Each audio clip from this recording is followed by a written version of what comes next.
The COVID-19 pandemic has affected 80% of 2020 schooling and 50% in the 2021 academic year. This is according to recent research by the Department of Basic Education. Schools have had to close early while learners had to go on a rotation basis. So can this academic year actually be saved? Advisor to the Basic Education Department, Professor Martin Gustafson, joins me now live. Thanks for your time, Prof. We appreciate it. It was quite worrying listening to just how much time was lost last year and this year when it comes to education and time spent by pupils in classrooms. What are the impacts of that? Good evening, Shahan, and good evening to your viewers. Just to clarify those two statistics, around about 50% of contact time was lost in 2020, in the 2020 school year, and that translates into about 80% of actual learning lost, because learning lost tends to be greater than time lost for a number of reasons, forgetting, etc.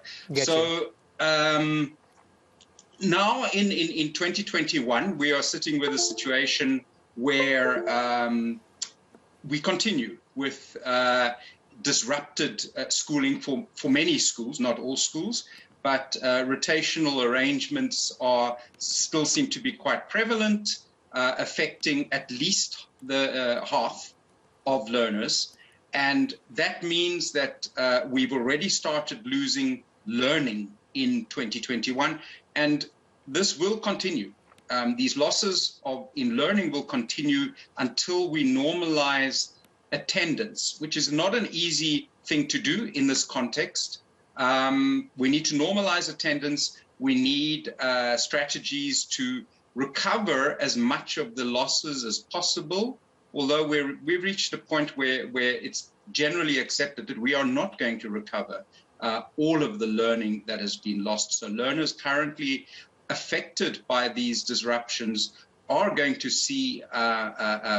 be adversely affected for a long time, possibly their whole life.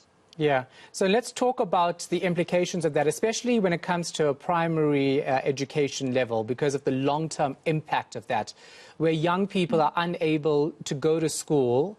And as you mentioned, in terms of loss of learning, 80%, because 50% of the time they weren't in classrooms, but it is a knock-on effect, isn't it?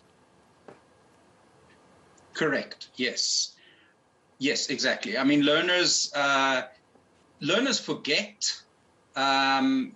This kind of disrupted schedule is really not what the schooling system was set up for. It's not what teachers are accustomed to working within, and it is really, really difficult to operate as we currently do.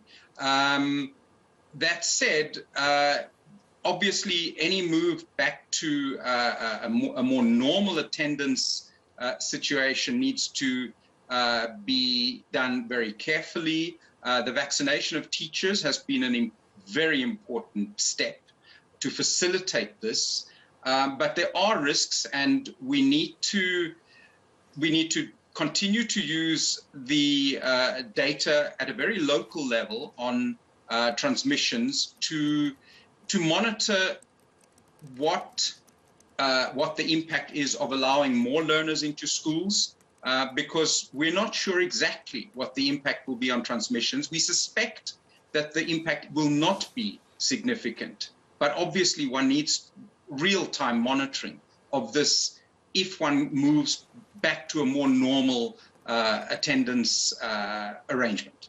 Yeah. So you say that the education system was not set up for what's happening. Of course, we know that. So how do we adjust it to actually make sure that our learners get the best education possible during these times? Is that being done now? There are a number of things that we can do and that are being done. There's what's known as curriculum trimming, which is essentially about focusing on fundamental skills, ensuring that in particular language and mathematics skills are developed at the stages that they should be developed at. When it comes to content, that's less critical. If there's a particular scientific experiment that you don't do in grade 7, that's not the same kind of disaster as not progressing in terms of your fundamental mathematics and language competencies. So that is certainly one thing that can happen. In terms of, remote learning in South Africa and elsewhere, it's essentially not something that we can depend heavily on, certainly not for the majority of the population. Households don't have the physical space, the resources, the connectivity to really conduct effective schooling at home, and teachers are not accustomed to providing that kind of support across most of the system. Yeah. You mentioned the curriculum being trimmed, right? But I spoke to education sector unions when the department was considering actually canning some of the holidays. They were upset about it and said that the curriculum, as far as they're concerned, will be fully gone through by the end of this year. Do you think that's really the case? I'm not in a position to really express an informed opinion on that, but yes, I mean I think one needs to listen to what teachers are saying. I think there is a risk in kind of superimposing from above too many arrangements and strategies. Because really we are in uncharted waters, and in many instances teachers and schools know best what will work in order to enable catching up. But what I do think that one needs at the center and across the system, I think now is the time to really pay closer attention to just the monitoring of learning, in particular reading.